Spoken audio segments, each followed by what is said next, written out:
Making sense of SVIDO, positioning indirect and direct objects correctly. Hello learners. Today we are going to delve into the exciting world of subject-verb indirect object direct object, SVIDO, sentences. Our main focus is on positioning indirect and direct objects correctly.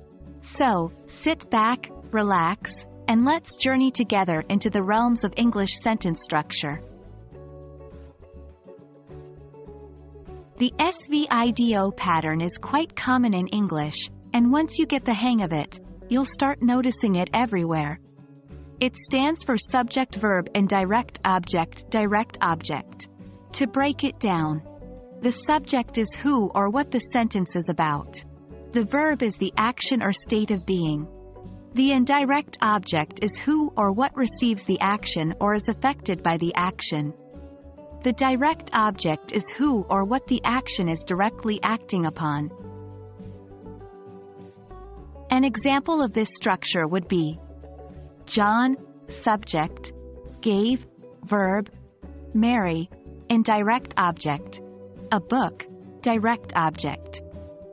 In this sentence, John is the subject, the verb is gave, Mary is the indirect object who receives the action, and a book is the direct object that the action is performed upon.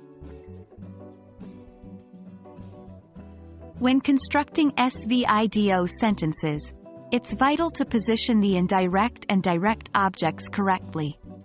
As a general rule, the indirect object should always come before the direct object. Let's consider this example. Sarah, subject, sent, verb, Paul, indirect object, an email, direct object. This sentence is following the SVIDO pattern correctly.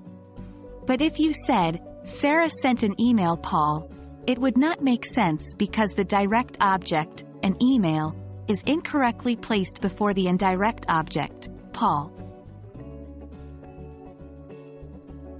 There are, however, instances where the indirect object comes after the direct object. In these cases, a preposition, to or for, is used before the indirect object. The pattern changes to subject-verb direct object preposition indirect object, SVDPIO. For instance, the sentence, Sarah, subject, sent, verb, an email, direct object, to preposition, Paul, indirect object, is correct, and it means the same thing as the sentence in the previous section. Remember, this is an exception and the regular SVIDO pattern will not use a preposition between the direct and indirect objects. Well, that's it for today, learners.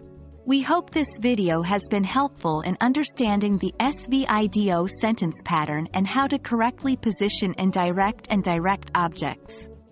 Practice makes perfect, so try constructing your own SVIDO sentences and see how you do. Thanks for joining us, and we'll see you in the next video. Happy learning!